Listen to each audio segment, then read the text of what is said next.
Hello, all you beautiful and amazing people. Thank you for tuning in. Welcome to the show. If you're new to the channel, I'm your host, Hyde, and this is Hide and Seek Media, where we talk about news, sports, politics, and so much more.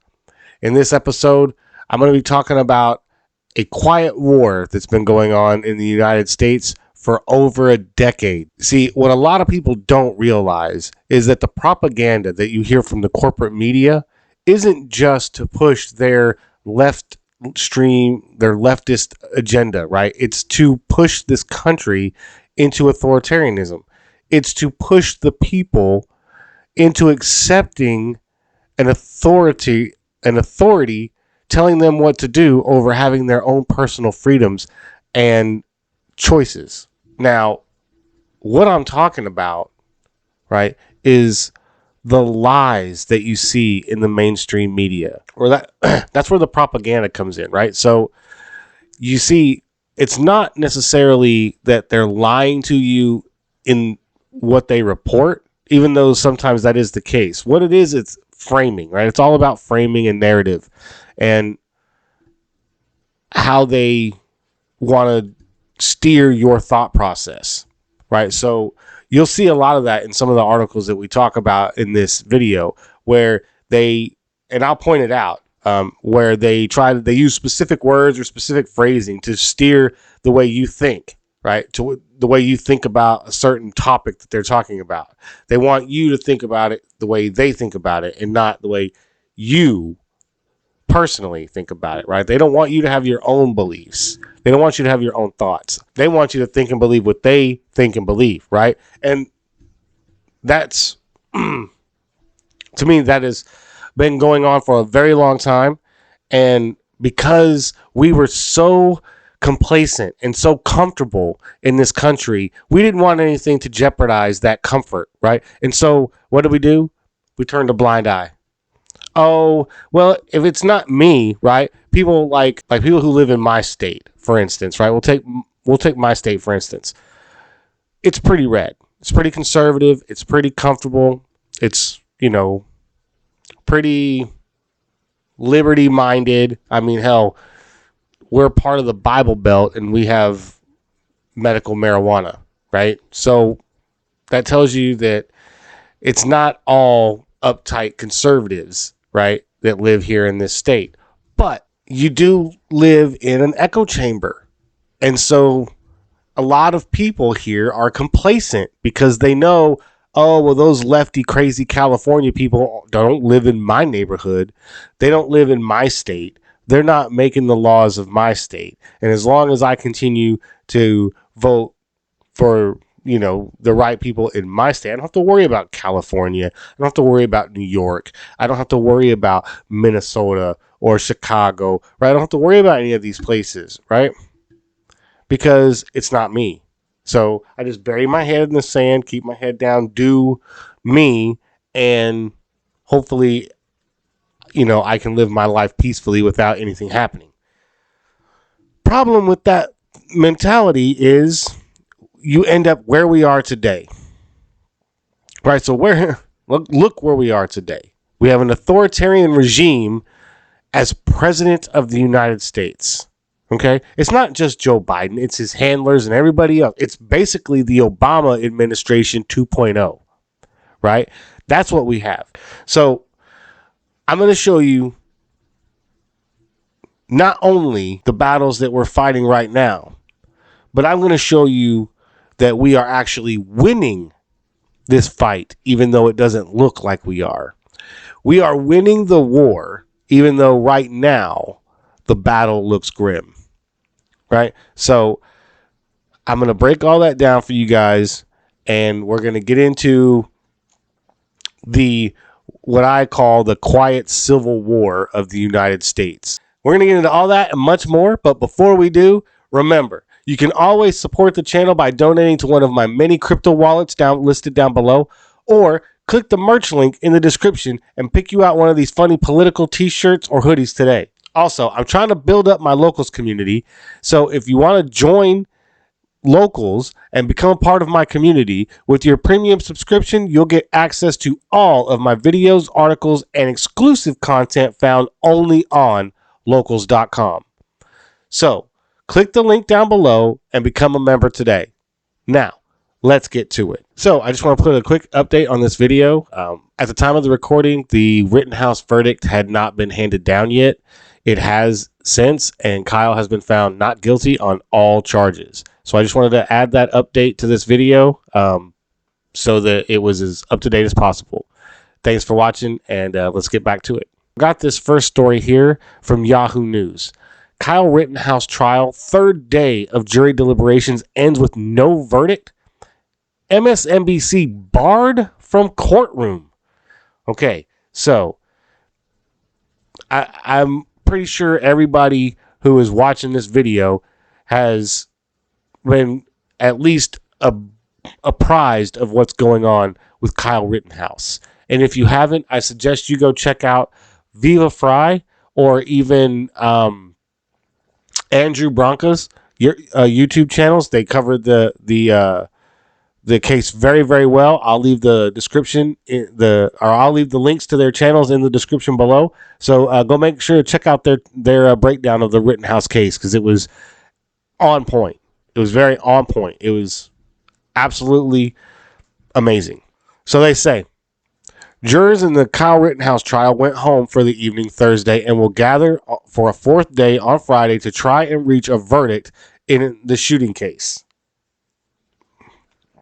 Deliberations are happening as the judge considers whether to declare a mistrial over a key piece of evidence in the prosecution's case, a drone video that shows Rittenhouse fatally shooting the first man he fired at on the night of August 25th, 2020. The footage, both prosecutors and the defense agree, was given to Rittenhouse's team in a lower quality format than was presented during the trial by the state. Rittenhouse, 18, is charged with first-degree intentional homicide, first-degree reckless homicide, and attempted first-degree intentional homicide stemming from shootings during a violent night of protest over police brutality in Kenosha, Wisconsin. He faces a mandatory life sentence if convicted for the most serious charge. All right, so first of all, here's some of that framing I was talking about. Stemming from shootings during a violent night of protest over police brutality in Kenosha, Wisconsin. Okay, so that line right there misleads the entire article. Okay, it misleads the reader for the rest of the article because it wasn't a shooting during a violent night of protest. It was self-defense after being attacked by rioters and arsonists who have been burning the city down for 2 days at this point over the shooting of Jacob Blake, who was attacking police officers after attempting to kidnap his kids and attacking his ex-girlfriend. So that is how they mislead the reader. If you didn't know the facts of the case and just read this article, you would think that Kyle Rittenhouse was out there just shooting people randomly. And that wasn't the case at all.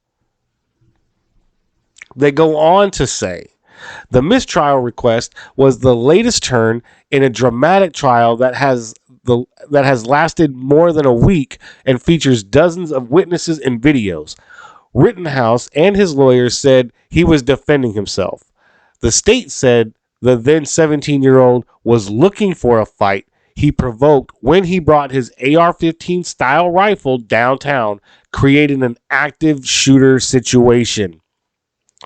Again, the framing, right? You can't call it an active shooter situation because the only time he fired on anybody was when he was being assaulted and attacked and he feared for his life.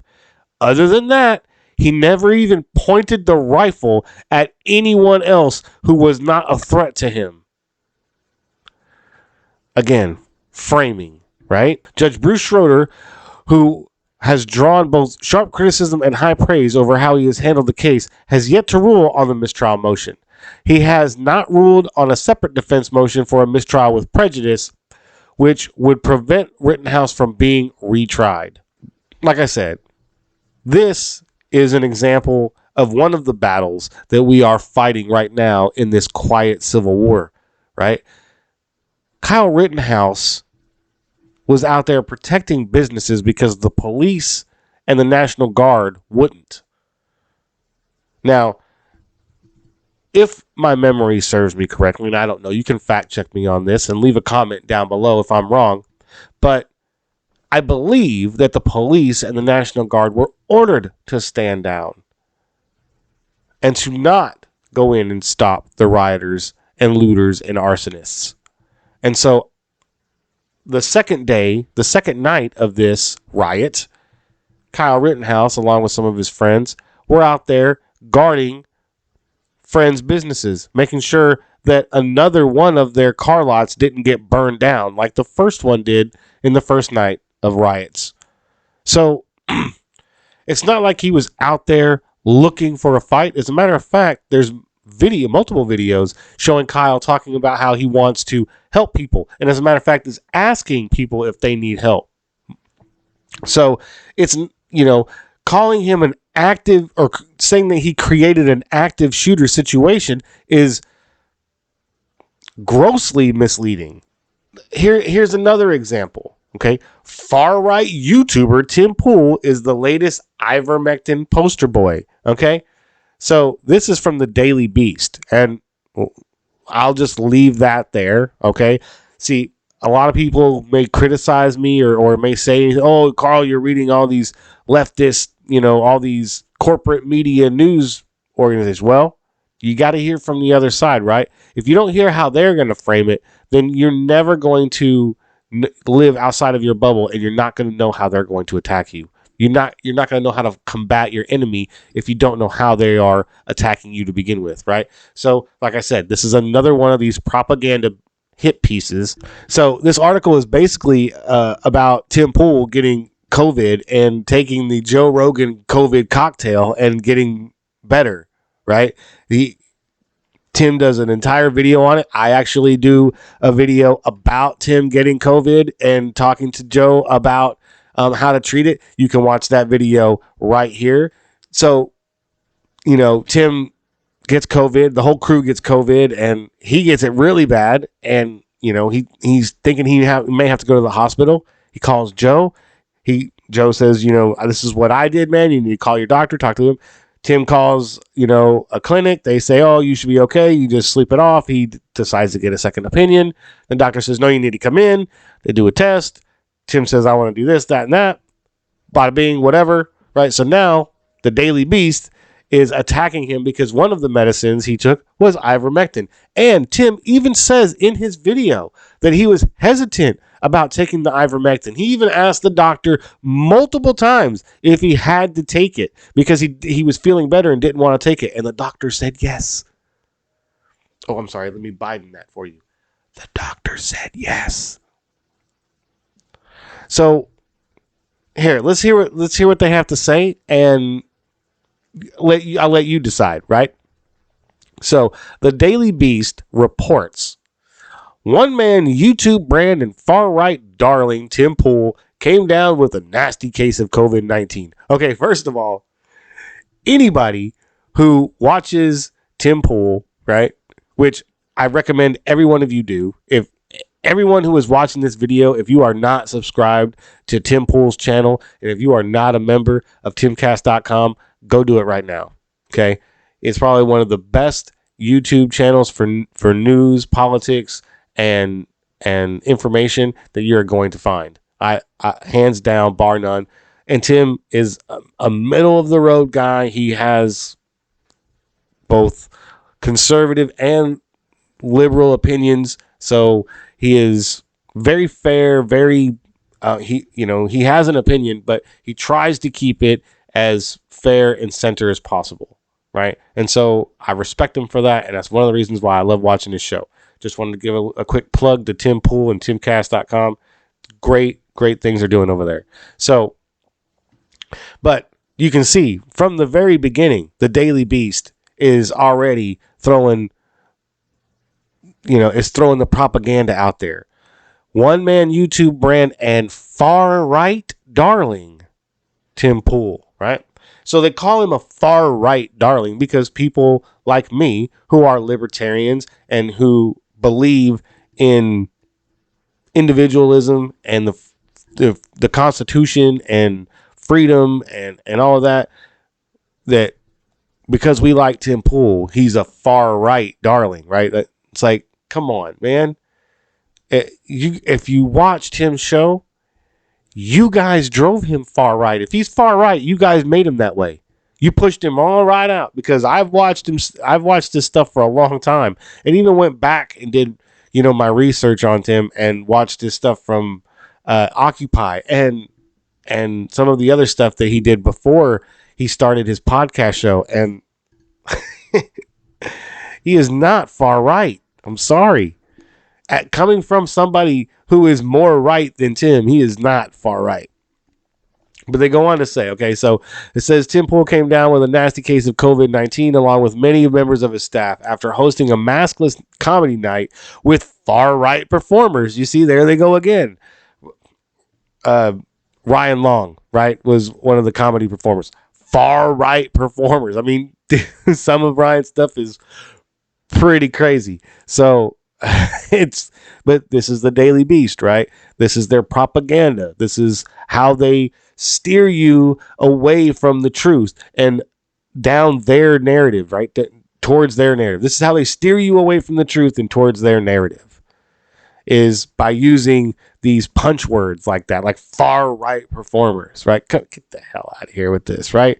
So this, however, did not make him a vaccine covert. Instead, with the help of podcaster Joe Rogan, Pool, who started as an Occupy Wall Street live streamer and built a video empire out of extremist talking points. Wow. Come on, guys. Come on. Extremist talking points. Wow. Wow. That is insane. Has become the latest poster boy for the dubious treatment of the virus with ivermectin. I mean, look, the first paragraph is a joke. It's a joke. Why? Anybody who follows Tim Pool's show couldn't get past that first paragraph without laughing. I mean, it's crazy. It's crazy. Look, and I mean, here's another one. Joy Reid fumes over Biden approval rating, calls Americans ungrateful. I guess they spent that whole $2,000. MSNBC host annoyed Biden not more popular with Americans who got the shots and checks. Oh, man. You got your money. We paid you your $2,000. We gave you the shot. Why aren't you happy? Huh? Why aren't you happy with Joe? Are these people that delusional? Right? Are they that delusional? Look, they go. Fox News goes on to report. Far left MSNBC host Joy Reid derided and mocked Americans Monday over not being sufficiently grateful to President Biden, snarking they must have already spent their stimulus checks and aren't happy anymore. You think $2,000 is giving out stimulus checks is going to keep Americans happy? Are you stupid? That's not what makes Americans happy. Being prosperous, comfortable, that's what makes Americans happy. Right now, we're not. Gas prices are up. Inflation is going up. You can't get certain things in the store anymore. You got cargo ships just stacked up on the ports because they can't get in to get unloaded. Come on. You think $2,000 and a freaking shot in the arm is enough to keep Americans happy? That's how deluded these people are, right? That's how insanely out of touch they are with the American people. And it's starting to show, okay? Here, I'll give you one more example of how crazy and out of touch they are, and then I will show you why America is starting to wake up and why I believe we are actually winning this war. Here is a tweet from Cori Bush. Okay.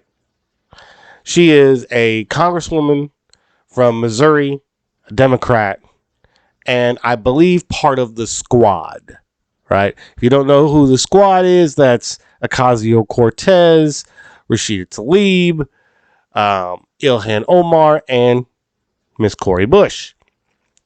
So she tweets, when we marched in Ferguson, white near where Michael Brown Jr. was murdered and shoot at us. They never faced consequences. If Kyleittenhouse gets acquitted, it tells them that even 7 years later, they still can get away with it. Now, she tweeted that on the 15th of November while they were deliberating his case. Andy No reports, this is false and in what I can't say that word. Okay, I'm a simpleton. Okay, so I'm just gonna say this is false. Your colleagues should condemn you. Jeffrey Williams was arrested, charged, and convicted for that shooting during the protests / riots. He was aiming at police and shot 2 officers. You see how they lie, manipulate to try to push their propaganda? That's how they've been winning the war for a long time, because Americans were comfortable and we didn't want to pay attention. We didn't want to see these things, right? And I was part of that group. I was so wrapped up in what I was doing in my own personal life every day, I didn't pay attention to what was going on around me and this kind of stuff. And I should have been. And I am now. And that's why I've got this channel, so that people like the me of the past who wasn't paying attention now have somewhere to turn, so that they don't have to pay attention as close, because I am. Right? So if you haven't already, hit that subscribe button and notification bell so you get notified anytime I drop a new video to give you guys more information. Right? But this is why I think we're winning this war, right? And we're not losing the war, right? It may look like it's dire and grim right now, but we're winning this battle. We're winning the battles, right? We're winning the small battles, and we are going to win this war, right? Because we have no choice, and I'll tell you why we don't have a choice here in a little while, right? So here is this article from timcast.com. Wyoming GOP votes to no longer recognize Liz Cheney as a Republican. This is a sign that the Republican Party is changing, right? And kicking Cheney out is a good first step. The Wyoming GOP has voted to no longer recognize Liz Cheney as a Republican. The state party's Central Committee voted 31-29 to pass the resolution in Buffalo over the weekend.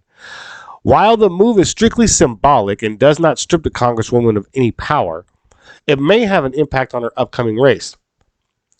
There are already 4 candidates planning to primary her. And that is beautiful. That is beautiful, because that's what we need. We need America First primary candidates. We need America First people in the government. People who care about this country, the ideals, the laws of this country. They care about all of it, right? Keeping it intact and making it great again. I know that's a terrible slogan to some people, because Donald Trump used it in his, campaigns in 2016 and 2020. But there was a time when this country was at its peak. And it was a long time ago. And so getting us back there, or getting us back to that peak, right, in a new era, is what we are all about. And that's what this America First agenda is all about, is getting us back to that peak of greatness in a new era, in a new time. And so moves like this is what we need, right? Getting these rhinos, these Republican in name only people like Liz Cheney out of the party by primarying her, by the Wisconsin or the Wyoming, like the Wyoming GOP says, we don't recognize you as a Republican anymore. Well, that's great. Because in a mostly red state like Wyoming, if the GOP comes out and says that, well, then the people running against her are probably going to get a little more attention. And the Wyoming GOP is probably going to funnel a little more campaign funds their way versus Liz Cheney's in order to help them beat her and not have to worry about her being their representative in the state, in the federal government anymore. Not only do we have Wyoming doing their part, but we have New Jersey doing their part as well. The New York Post reports Donald Trump congratulates New Jersey trucker Edward Durr after his shock state Senate election win. So, Edward Durr, New Jersey truck driver who spends $153 on his Republican primary campaign, beats a long-standing Democrat and the president of the state Senate. That is a major victory for the America First agenda, right? Major victory. So the New York Post goes on to report the New Jersey trucker who ousted the state Senate president in a shocking election upset got a congratulatory call from the man who inspired him to run, former President Donald Trump. Edward Durr, who famously spent just $153 on his Republican primary en route to defending Senator Steve Sweeney, a Democrat, was seen in an orange t-shirt as he took the call while sitting under an American flag. Well, you take care, Trump could be heard telling Durr as someone with the senator-elect exclaimed, "Oh my God. Anything I can do, you let me know, okay? You let me know." Trump, 75, told him in a phone call posted to the Gloucester County GOP's Facebook page on Sunday. See, so Trump, as an outsider, winning the election and then doing great things as president. Okay, I'm not going to go through the laundry list of accomplishments that he had as president. Okay, but this is the result, right? America first. This guy, a New Jersey truck driver, just decided, hey, I'm going to run for state senate because if Donald Trump can beat Hillary Clinton, I can win an election. Boom.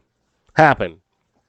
So this is just another example of how we're winning this war, right?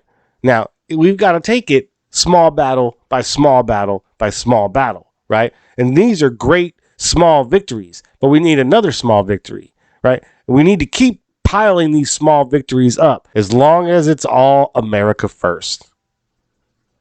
It's got to be America. That is the key to all of this, is that you have to be focused on this country and what's best for the people of this country first. So another one of those battles that we need to win is Vermont. Vermont State Senator Patrick Leahy won't seek re-election next year. So NPR goes on to report Vermont Senator Patrick Leahy, the longest serving member in the Senate, announced Monday he will not seek re-election in 2022.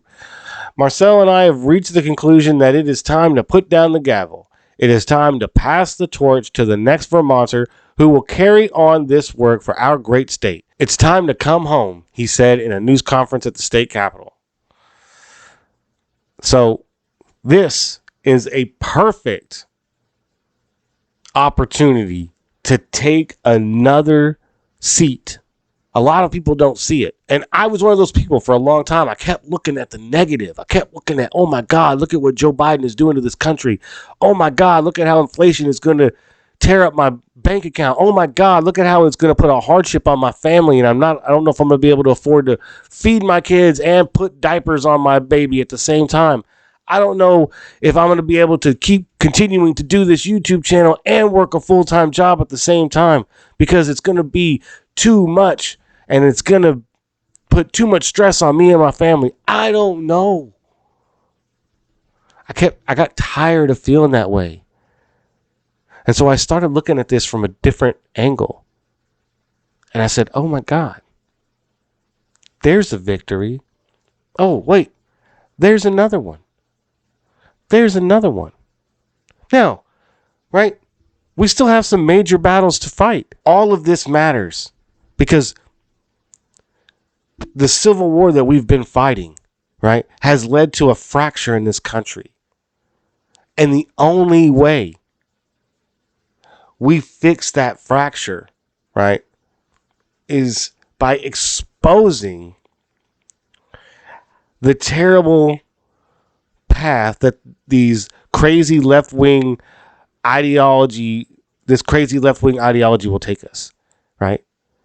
And we're starting to do that now, right? CRT was a great way to kick off this expose of left-wing policies and crazy wokeism that is driving the narrative of democratic socialism, right, or communism, or whatever they want to call it nowadays, right? All I know is they're a bunch of authoritarian fascists who want to impose their will upon people who just want to be left alone.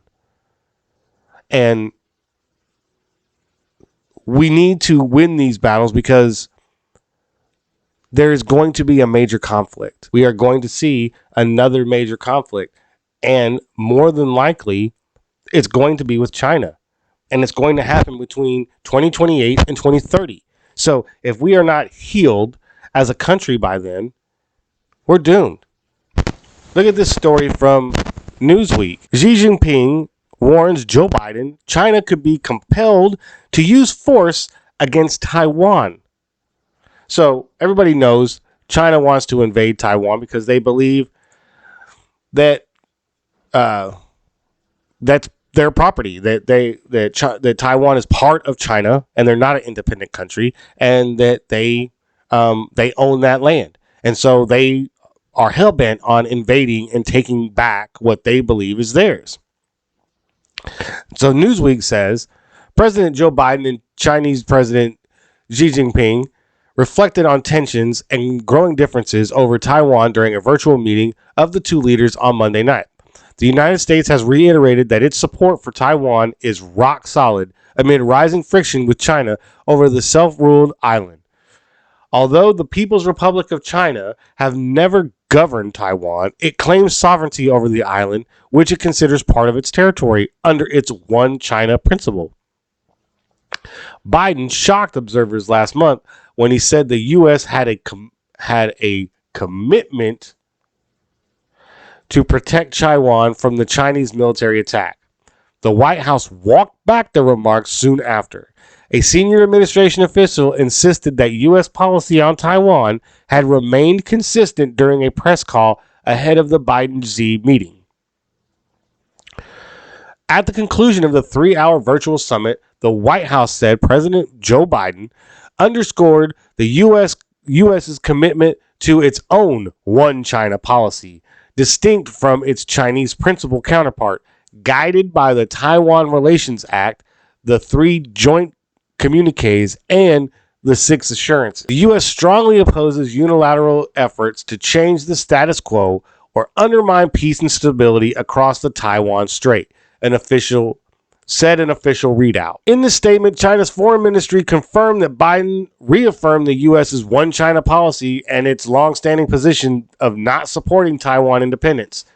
The U.S. is willing to work with China on the basis of mutual respect and peaceful coexistence, increase communication, reduce misperception, and handle differences constructively, the Chinese readout said. So basically, this is China warning Joe, hey, we're going to do this. You better be ready. And if you step in, we're going to fight you too. Right? You have one of the top generals from Joe Biden's Joint Chiefs of Staff warning that China could soon spring surprise nuclear attack on the U.S. Right? The New York Post. Top general warns China could soon spring surprise nuclear attack on U.S. They say the second-ranking general in the U.S. military has sounded the alarm about China's weapons development, warning that Beijing may soon have the capability to launch a surprise nuclear strike against America. They look like a first-use weapon. General John Hyten, the vice chairman of the Joint Chiefs of Staff, told CBS News Tuesday. That's what those weapons look like to me. Hyten was discussing China's test of a hypersonic weapon from this summer, which was first reported by the Financial Times last month. They launched a long-range missile, Hyten said. It went around the world, dropped off a hypersonic glide vehicle that glided all the way back to China that impacted a target in China. When asked whether the vehicle had hit the intended target, Hyten answered, "Close enough." So China has hypersonic glide vehicles that can guide a nuclear weapon into any target at hypersonic speeds that we can't defend against. They're warning Sleepy Joe that we're going to invade Taiwan and you ain't going to do anything about it. Because if you do, we're going to slap you in the face because you're weak. And we know you're weak. That's what that was. That's what all that was. That was a giant slap in the face that says you ain't going to do nothing about it. That's why it is very important that we continue to fight these battles. It is very important that we focus on America first, put that agenda forward, and get people in office who will support and push that agenda. Period. That is the only way this country comes back together. That is the only way we heal the fracture enough to be able to withstand a war with China. What this really comes down to is waking up enough people so that the propaganda doesn't work and it falls on deaf ears, right? Now, I went through a slew of articles in this video, and you could see the way those articles were written, that they had a certain slant to them, that they wanted you to believe a certain narrative outside of what the truth is. And that is why these videos that I do, I feel are important. And that's why I need you guys to hit that subscribe button and notification bell so you get notified anytime I drop a new video. Smash that like button because every interaction with my video helps the algorithm push it out to more people and give me more impressions. So make sure to smash that like button. Leave a comment down below. Let me know what you think about this video and the topic. I love to engage with my viewers, so feel free to fire away. And all comments help this video in the algorithm. So like I said, all interactions help this video. So leave a comment down below. Also, I'm trying to change the URL of my channel from all these funky letters and numbers, right, to my channel name. But YouTube won't let me do it like Rumble did, right? YouTube requires that I have 100 subscribers. So I need you guys to hit that share button and share this video on all social media platforms so that I can hit that 100 subscriber mark and change that URL so that whenever I get somebody to try to come to my channel, it don't look like a bunch of funky letters and numbers. You see Hide and Seek Media and know where you're going, right? I appreciate everything you guys are doing, and I will catch y'all later. Peace.